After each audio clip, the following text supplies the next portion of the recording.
मैं आज आप लोगों को एक बेबस लड़की की कहानी सुनाने जा रही हूँ जिसकी ज़िंदगी में दुख और तकलीफ बहुत ही ज़्यादा थे, जिसको सुनकर आपकी भी आंखों में आंसू आ जाएंगे। मेरा नाम अंजलि है। मेरे परिवार में मेरी माँ और मैं थी। मैं अपनी माँ की इकलौती बेटी थी। मेरे पिता कई सालों पहले ही गुजर चुके थे। मेरी माँ एक स्कूल टीचर थी जो काफ़ी अच्छा कमाती थी। उनकी सैलरी से हमारा घर अच्छा चलता था, जबकि मेरी माँ घर में ट्यूशन भी देती थी। मैं उस समय पढ़ रही थी, इसलिए मेरी माँ ने घर में काम करने के लिए एक लड़की को रख लिया। वह लड़की बहुत खूबसूरत थी और घर के सारे काम किया करती थी। मेरी माँ को इतना समय नहीं था कि वह घर के काम करती, और मुझे मेरी माँ ने बहुत लाड़ से पाला था। मैं शादी से पहले अपने घर का कोई काम नहीं करती थी। मैं बहुत पढ़ी लिखी भी हूँ। जब मैं जवान हुई तो मेरी माँ ने अच्छा रिश्ता देखकर मेरी शादी कर दी थी। शादी के 6 महीने बाद ही मेरी माँ भी इस दुनिया को छोड़कर चली गई। मेरी शादी अच्छे परिवार में हुई थी। मेरे पति की अच्छी जॉब थी, लेकिन कुछ समय बाद घर में परेशानी आती चली गई और मेरे घर के हालात बिगड़ते चले गए। हमारे घर के हालात बहुत बुरे थे। हम लोग एक छोटे से घर में रहते थे। आज मेरे पति काम से वापस आए तो मुझसे कहने लगे कि तुम्हें वो लड़की याद है जो तुम्हारे शादी में बहुत नाच रही थी? वो और बहुत प्यारी सी खूबसूरत लड़की थी जो तुम्हारे घर में काम किया करती थी और उसके लंबे लंबे बाल थे। मैंने कहा, अच्छा आप मीना की बात कर रहे हो जो हमारे घर में काम किया करती थी? वह तो मेरी बहुत अच्छी दोस्त थी। मेरे पति ने कहा, हाँ वही। मैंने आज तुम्हारी दोस्त को बहुत बड़ी गाड़ी में बैठे हुए देखा है। यह सुनकर तो मैं हैरान रह गई थी, क्योंकि वह तो हमारे घर में भी नौकरानी का काम किया करती थी। मेरी मम्मी के घर के हालात तो मेरे अपने घर से भी ज़्यादा अच्छे थे। आखिर मेरी मम्मी जॉब किया करती थी और उनके बहुत अच्छी सैलरी भी थी। वहाँ पर बर्तन धोने के लिए आती थी। मीना बहुत ज़्यादा खूबसूरत थी। मैंने अपने पति से कहा कि मीना का गाड़ी से क्या ताल्लुक? वह हमारे घर में तो नौकरानी बनकर रहा करती थी। आजकल तो इतनी महंगाई है और आप कह रहे हैं कि वह बड़ी गाड़ी में बैठी हुई थी। मेरे पति ने कहा, हाँ मैं सच कह रहा हूँ। मैंने तो उसे बड़ी गाड़ी में बैठे हुए देखा है, इसलिए तो मैं तुम्हें बता रहा हूँ। मैं अपने पति की बात सुनकर हैरान रह गई। मेरे पति ने बताया कि शायद वह इसी मोहल्ले में रहती है। मैंने सोचा कि उसने अपना घर बदल लिया होगा।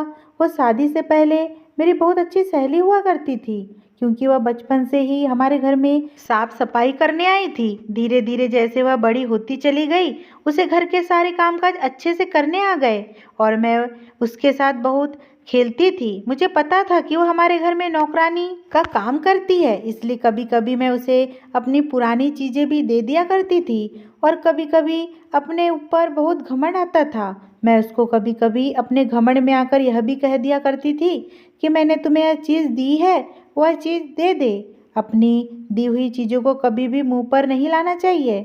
शायद इसी बात की मुझे सज़ा मिल रही थी, लेकिन मैंने सोचा कि ज़रा उससे बात करके तो देखूं और पूछती हूँ कि उसके हालात इतने कैसे बदल गए। लेकिन जब मैं उसके मोहल्ले में गई और मैंने पूछा कि मीना का घर कौन सा है, तो उन्होंने मुझसे कहा कि वो मीना जो लोगों के घरों में काम किया करती थी। यह सुनकर तो मैं बहुत हैरान हो गई थी कि अगर वही बड़ी गाड़ी में फिरती है तो वो अभी भी लोगों के घरों में काम करने क्यों जाती है, या फिर शायद बहुत ज़्यादा अमीर लोगों के घरों में काम करती होगी। लेकिन जितने भी अमीर घरों में काम कर लो, आपको कोई इतने पैसे तो नहीं देता कि आप उससे अपनी बड़ी सी गाड़ी खरीद सको। मुझे इस बात पर बहुत हैरत हुई थी, ये जानकर कि लोगों के घरों में काम करने वाली लड़की के पास गाड़ी भी है और मेरा पति जो कि सरकारी नौकरी करते हैं, उसके हिसाब से भी हमारे पास 2 वक्त की रोटी पूरी नहीं हो पाती। हमारे खर्चे तक पूरे नहीं हो पाए, क्योंकि मेरे 4 बच्चे थे और चारों बच्चों के बहुत खर्चे थे। मैं उससे मिलना चाहती थी, लेकिन वह अपने घर पर नहीं थी। मैंने उसका घर देख लिया था। जिस औरत से मैंने उसके बारे में पूछा था, उसने मुझे कहा कि वह तो बड़ी अजीब सी लड़की है। आपकी क्या लगती है? क्या आप उसकी कोई रिश्तेदार हो या उसकी कोई दोस्त हो? उसने मुझे जिस तरह से देखा था, अगर मैं उससे कहती कि हमें उसके रिश्तेदार हूँ, तो वह कहती कि फिर तो आप भी बड़ी अजीब हो। फिलहाल मैंने उससे कहा कि वो मेरी दोस्त है और बचपन से ही हमारे घर में काम किया करती थी। मैं उसको जानती हूँ।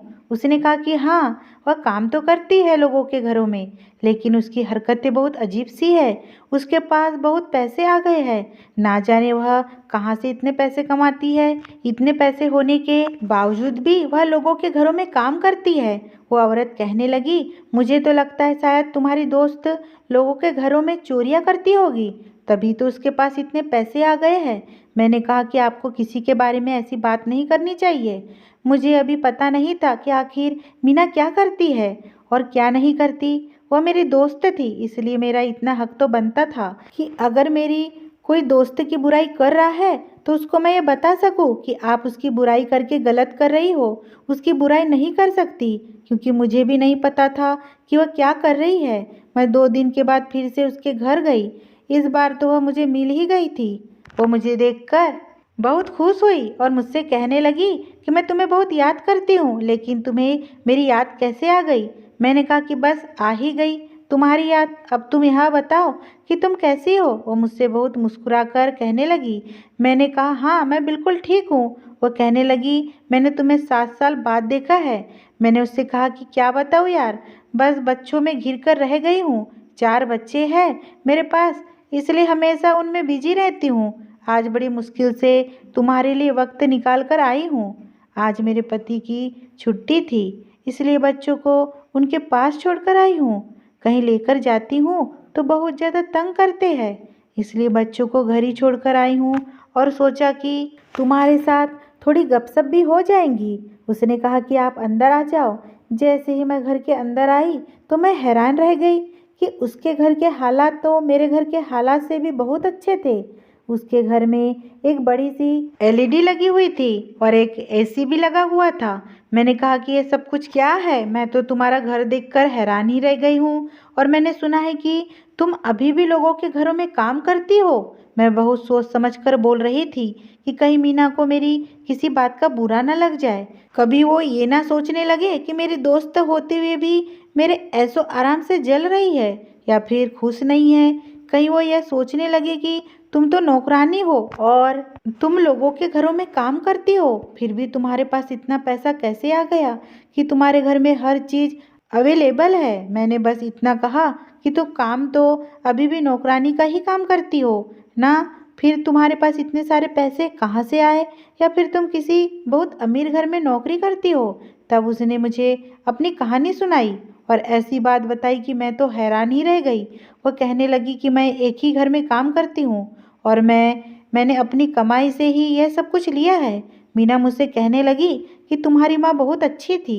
मैं उनको अपनी माँ की तरह ही समझती थी। उन्होंने भी मुझे हमेशा बेटी जितना ही प्यार दिया। जब तुम्हारी शादी के बाद तुम्हारी माँ इस दुनिया से चली गई, उसके बाद तुम तो अपनी ज़िंदगी में बिजी हो गई थी, पर मेरी ज़िंदगी में तो कुछ भी बदलने वाला नहीं था। तुम्हें तो पता है मैं बचपन से ही अनाथ हूँ, मेरा अपना कोई भी नहीं है। मैं बस इसी तरह से लोगों के घरों में काम करती रही और फिर मुझे एक बहुत ही अमीर घर में काम करने के लिए नौकरी मिल गई। वो एक बहुत बड़ी हवेली है जहाँ पर 4 भाई रहते हैं और उनकी माँ है। पिता उनके काफ़ी सालों पहले ही गुजर चुके थे, इसलिए पूरे घर में माँ की हुकूमत चलती है और उन्होंने ही अपने बेटों की शादी अपनी मर्जी से करवाई थी। और सबसे अजीब बात यह है कि वो चारों भाइयों के पास अभी तक कोई औलाद नहीं है, क्योंकि उनकी माँ ने उनकी शादियाँ अपनी बहन की चारों बेटियों से करवा दी। जिन मैडम के घर मैं काम करती हूँ, उनकी बड़ी बहन की ख्वाहिश थी कि वह अपनी चारों बेटियों की शादी अपनी छोटी बहन के बेटों से कर दी।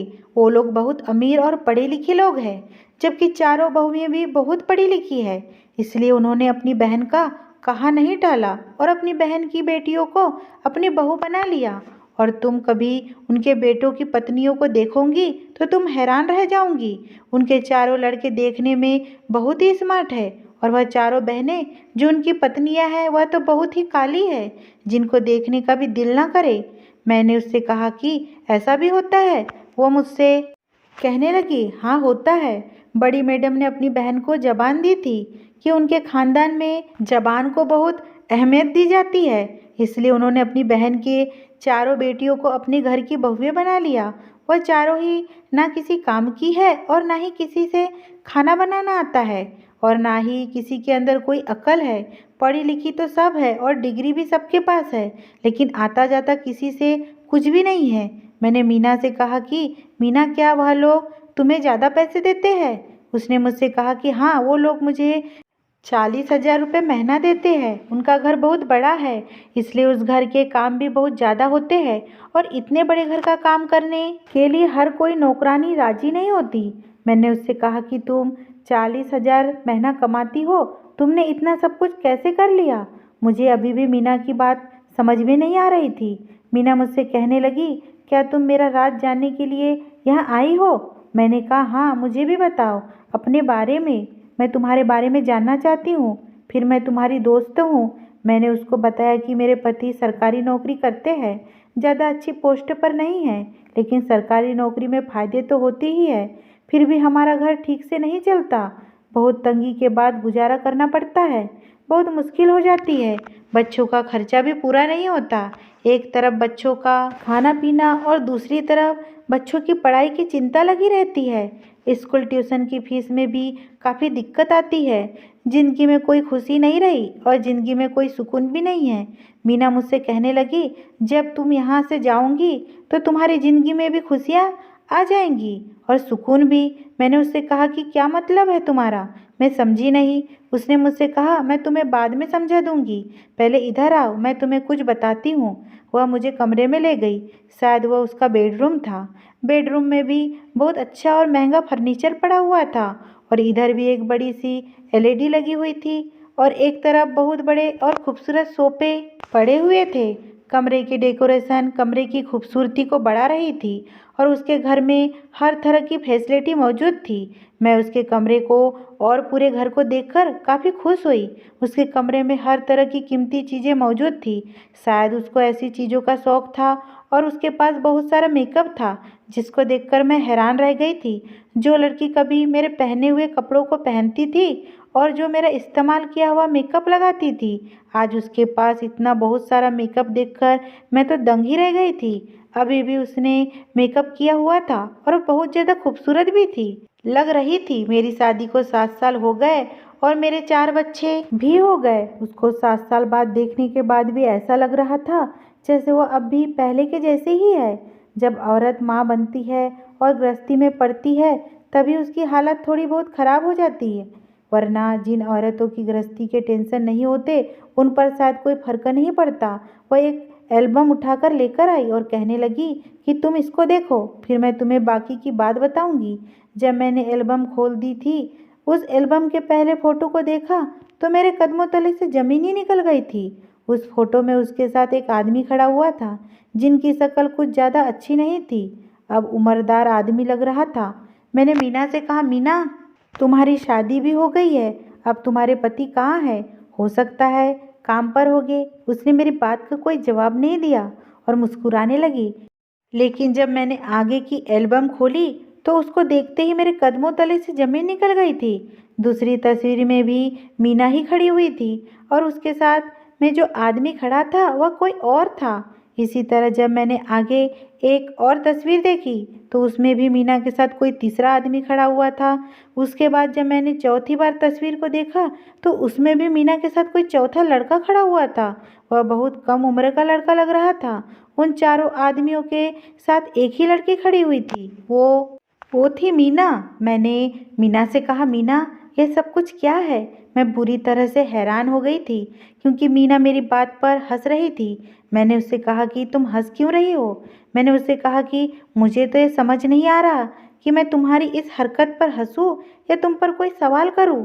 बताओ, मैं क्या करूं? यह कैसे हो सकता है? तुम एक साथ 4 लोगों से कैसे शादी कर सकती हो? उसने मुझसे कहा कि मैं ज़रूरत से ज़्यादा चालाक हूँ।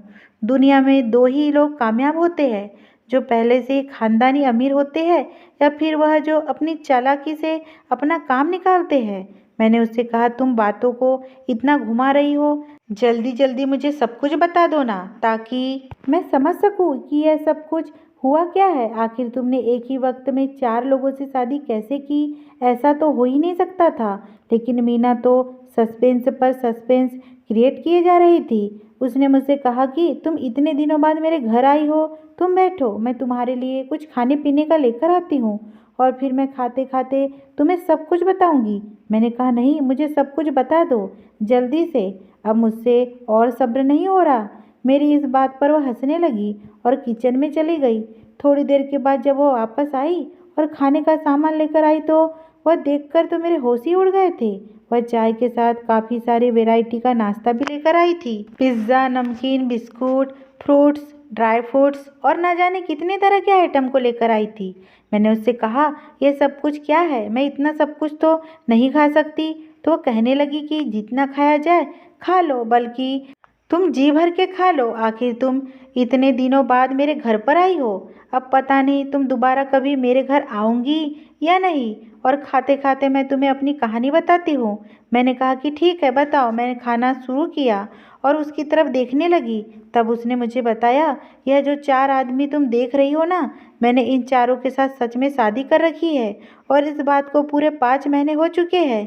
उनकी पत्नियों को इस बारे में बिल्कुल भी पता नहीं है और इनको आपस में भी इस बात का नहीं पता कि मैंने इन सबके साथ शादी की हुई है। यह सब समझते हैं कि मैं ही इनकी पत्नी हूँ। इनको पत्नी से बच्चे नहीं हो रहे।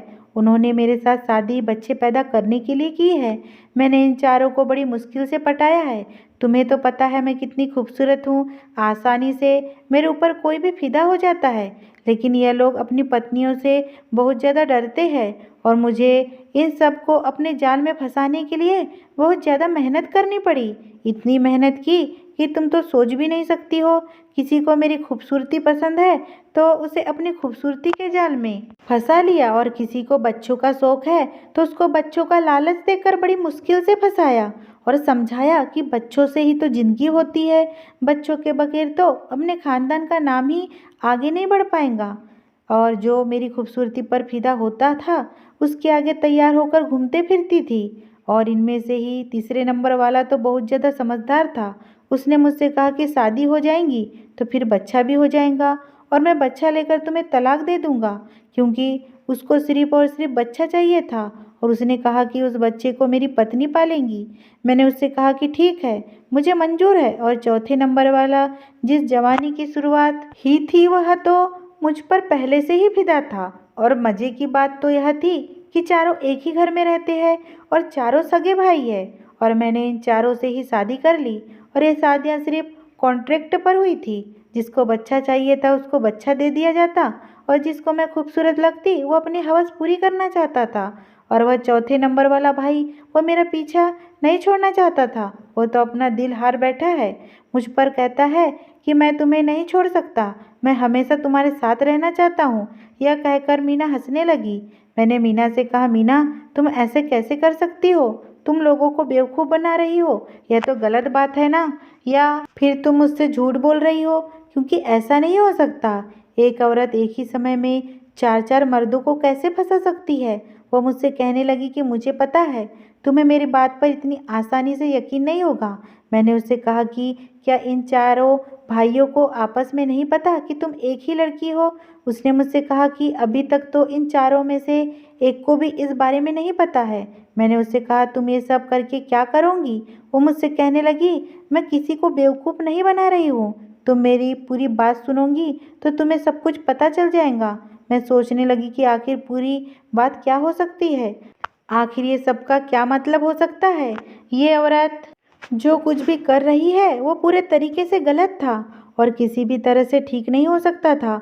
आखिर ये मुझे आगे क्या बताने वाली है। इससे पहले कि वो मुझे पूरी बात बताती, उसको किसी की कॉल आ गई और वो बातें करने में बिजी हो गई। उसको बातें करते हुए घंटा हो गया था। मैं बोर में बैठी हुई इधर उधर देख रही थी। मुझे अब घर भी जाना था क्योंकि मैं काफ़ी लेट हो चुकी थी। जब उसने फ़ोन रख दिया तो मैंने उससे कहा कि अब मुझे जाना होगा। उसने मुझे कहा, मेरी पूरी बात तो सुनकर जाओ। मैंने मीना से कहा, मैं फिर कभी सुन लूँगी, मेरे पति बहुत गुस्सा करेंगे और वैसे भी मैं बच्चों को छोड़कर आई हूँ, बच्चे उनको बहुत ज़्यादा तंग कर रहे होंगे, मैं दोबारा आऊँगी। मीना मुझसे कहने लगी, चलो जब तुम दोबारा आऊँगी तो तुम्हारी सारी प्रॉब्लम सॉल्व हो जाएंगी। मैंने उससे कहा, क्या मतलब है, अगर तुम मुझे दुआ दे रही हो तो सच्चे दिल से मुझे दुआ देना और मुझे माफ़ कर देना। मैंने तुम्हारे साथ बहुत बुरा किया था। मीना कहने लगी, नहीं मुझे कोई परेशानी नहीं है, मैंने तुम्हें माफ़ कर दिया है और अब तुम्हारी ज़िंदगी बिल्कुल भी बुरी नहीं होगी, सब कुछ ठीक हो जाएगा।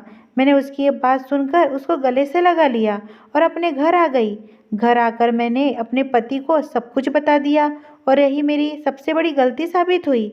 मुझे अपने पति को नहीं बतानी चाहिए थी। उन्होंने ये सुनते ही मेरे ऊपर खूब डांट लगाई और कहने लगे कि तुम्हारी दोस्त ऐसी है और तुम उसके घर अब कभी नहीं जाऊंगी। पता नहीं कल को कुछ उल्टा सीधा हो जाएगा और उसके साथ साथ तुम्हें भी पकड़ लेंगे। बल्कि मैं तो कहता हूँ तुम उन चारों भाइयों की माँ को जाकर बता दो। मेरे पति तो बहुत ज़्यादा गुस्सा हो गए थे। मामला रफा दफा करने के लिए मैंने कहा हमें क्या ज़रूरत है कि हम उसकी बात वहाँ जाकर बताएंगे। बस मैं कभी अब दोबारा उसके घर नहीं जाऊंगी। मेरे पति कहने लगे कि हाँ ठीक है, बस अपना घर संभाल लो और अपने बच्चे को संभालो। मैं अपने पति से तो नहीं कह पाई, लेकिन अपने मन में सोच रही थी कि मुझे मीना के घर दोबारा जाना होगा। मैं उसके घर दोबारा जाना चाहती थी क्योंकि मैंने अभी मीना से पूरी बात नहीं सुनी थी।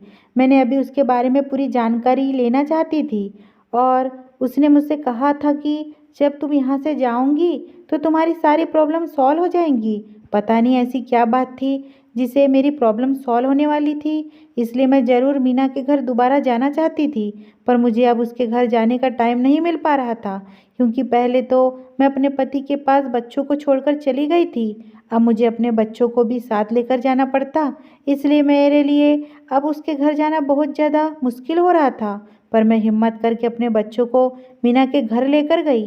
अपने बच्चों से तो मैं आधे रास्ते में ही तंग आ गई थी। वह मुझे हद से ज़्यादा परेशान कर रहे थे। मेरे बच्चे बहुत चंचल थे। अभी दुकान को देखकर कोई चीज़ मांगते, एक का हाथ पकड़ती तो दूसरा भाग जाता। और बेचारे भी क्या करते, उनको भूख लगी हुई थी। घर में खाने के अलावा उनके लिए और कोई चीज़ नहीं होती थी, इसलिए वह बाहर की चीज़ों को देखकर मुझसे उनको लेने की जिद किया करते थे और मैं चीज़ें खरीद ही नहीं पाती थी। बच्चे कभी जूस, बिस्किट, इन सब चीज़ों की जिद लगा लिया करते थे, लेकिन हमारा गुजारा तो सिर्फ 2 वक्त की रोटी से भी मुश्किल से हो पाता था। जैसे तैसे करके मैं उसके घर में तक पहुंच ही गई थी। जब मैं उसके दरवाजे पर पहुंची तो उसके पड़ोस में रहने वाली एक औरत मुझसे कहने लगी, मीना तो घर पर ही नहीं है, वह तो कहीं पर चली गई है और अपना थोड़ा बहुत सामान भी यहाँ से ले गई है।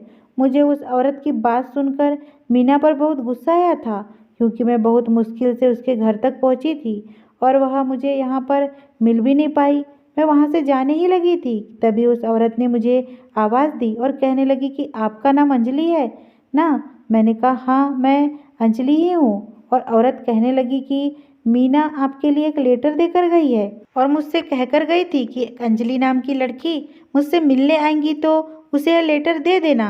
मैंने उस औरत के हाथ से वह लेटर ले लिया। शायद उसमें कुछ लिखा हुआ था।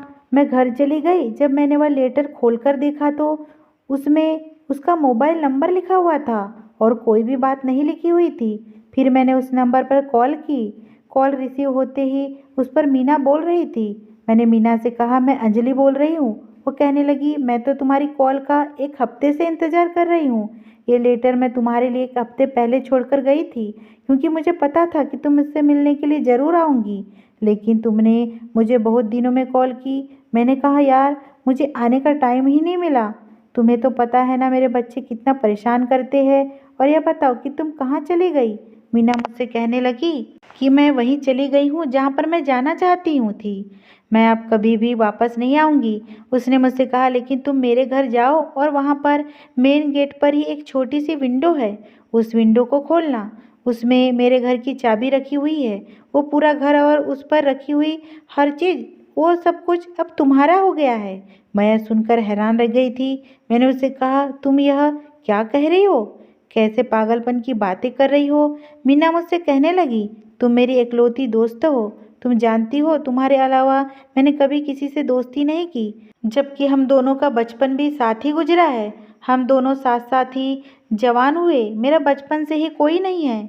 मैं तो सिर्फ तुम्हें अपनी बहन और तुम्हारी माँ को अपनी माँ मानती हूँ। तुम ही मेरा परिवार हो, इसलिए मैं तुम्हारे लिए सब कुछ कर रही हूँ। अब मैं वहाँ पर नहीं रह सकती। मैंने उससे कहा कि तुम मुझे मजाक क्यों कर रही हो? तो वह मुझसे कहने लगी, अब तुम अपनी ज़िंदगी में खुश रहो। यह कहकर उसने फ़ोन काट दिया। जब मेरे पति घर आए तो मैंने उनको यह सारी बात बताई। पहले तो उन्होंने मुझे खूब सारी डांट लगाई क्योंकि मैं उनके मना करने के बावजूद भी उसके घर दोबारा गई थी। और वह कहने लगी कि तुम्हारी दोस्त तुम्हें पागल बना रही है, तुम्हें फंसाना चाहती है ताकि तुम उसके घर में जाओ, और जिन लोगों को वह धोखा दे रही थी वह लोग तुम्हें पकड़ ले और तुम्हारे बच्चों को भी पकड़ ले और साथ ही मुझे भी जेल भिजवा दे। उसकी बकवास सुनने के लिए भी बिल्कुल तैयार मत होना। ऐसे लोगों पर भरोसा नहीं करना चाहिए। कोई किसी के लिए इतना नहीं करता कि अपना इतना बड़ा और आलीशान घर किसी के नाम कर दे, वह भी फ्री में। और अब तुम कान खोलकर सुन लो। अब तो तुम अपने दोस्त के घर चली गई हो, लेकिन अब आइंदा भी अपने दोस्त के घर मत जाना। मैं तुम्हें अब उसके घर नहीं जाने दूंगा। मेरे पति ने मुझे सख्ती से मना कर दिया था, लेकिन मैं अब की बार फिर से उसके घर जाना चाहती थी क्योंकि मेरा दिल कह रहा था कि मेरे साथ कुछ अच्छा होने वाला है।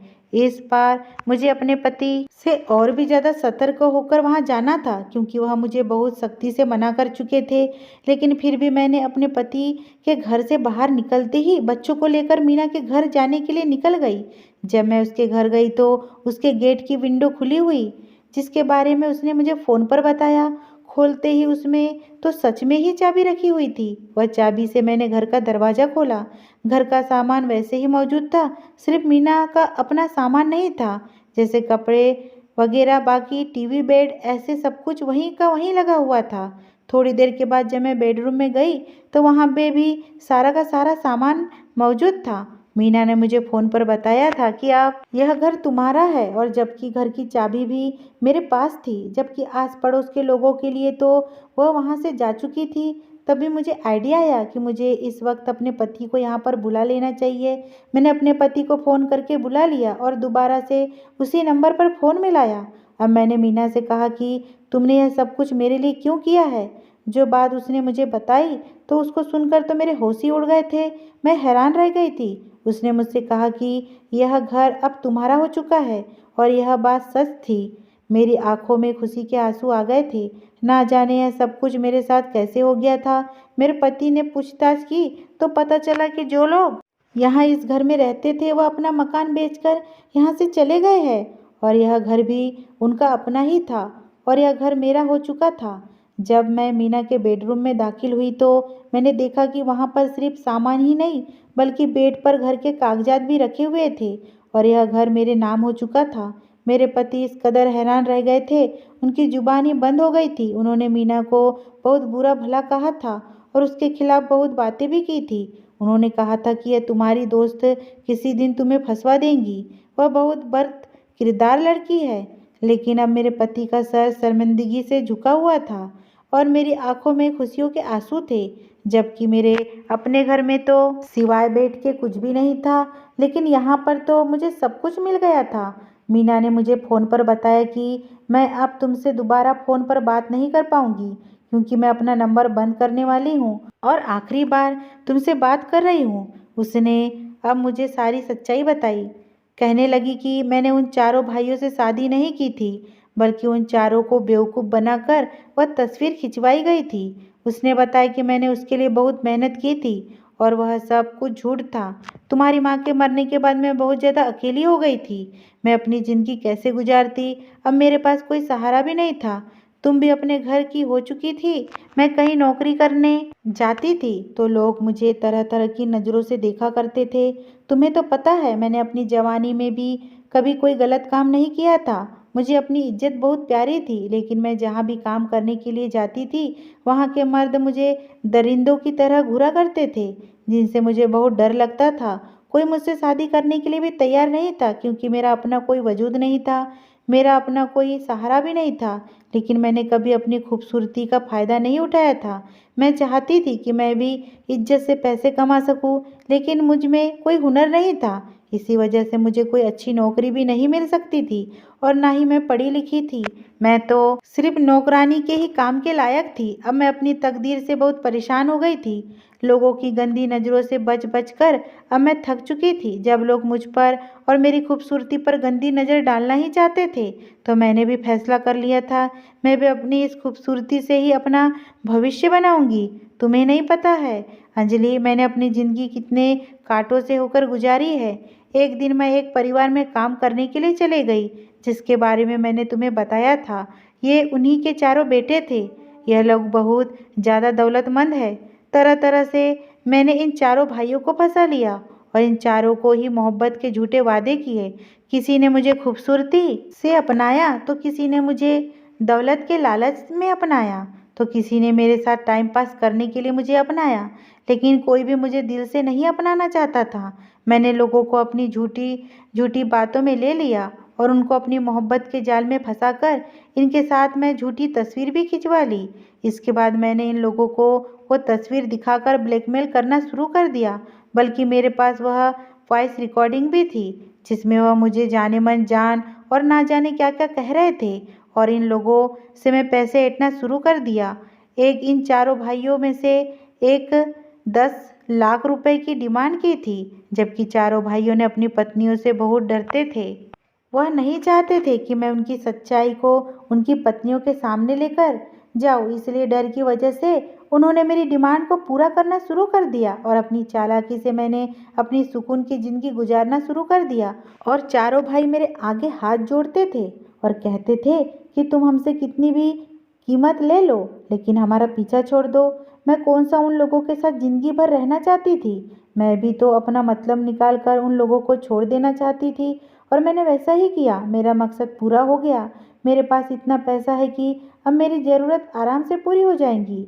अब मैं दूसरे मुल्क जा चुकी हूँ और मैं कभी अब हिंदुस्तान वापस नहीं आऊँगी। इसलिए सब कुछ मैंने तुम्हारे नाम कर दिया है क्योंकि मुझे तुम्हारी परेशानी के बारे में पता था।